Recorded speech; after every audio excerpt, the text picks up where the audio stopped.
नमस्कार साथीहरू, हजुरहरूलाई फेरि पनि अर्को भिडियोमा स्वागत छ। आज हामी ब्याट्री डाउन हुनेको विषयमा चर्चा गर्न गइरहेका छौँ। कतिपय थुप्रै स्यामसङ कम्पनीको मोबाइल फोन्सहरू हुन्छ, अलिकति पुरानो हुँदै गएपछि ब्याट्री छिट्टै डाउन हुने, ब्याट्रीमा अलिअलि समस्या आउने गर्दछ। त्यस्तो समस्याहरूलाई समाधान गर्न एउटा सानो सेटिङ गर्नुपर्ने हुन्छ, जसले गर्दाखेरि पुरै पहिलेको जस्तो नभए पनि केही हदसम्म कन्ट्रोल हुन जान सक्छ। सर्वप्रथम तपाईँले आफ्नो मोबाइलको डायल प्याडमा जानुपर्ने हुनसक्छ।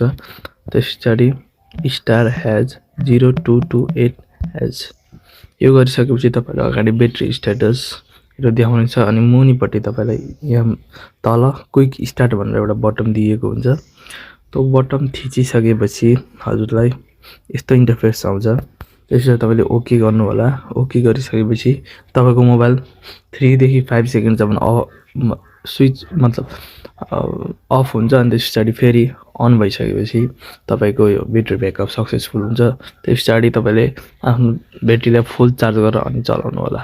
यसले गर्दा धेरै समस्याहरू पहिलेभन्दा समाधान हुँदै जानेछ। अनि हजुरहरूलाई पक्कै पनि यो भिडियो मन परेको छ भने सब्सक्राइब गर्न नभुल्नु होला।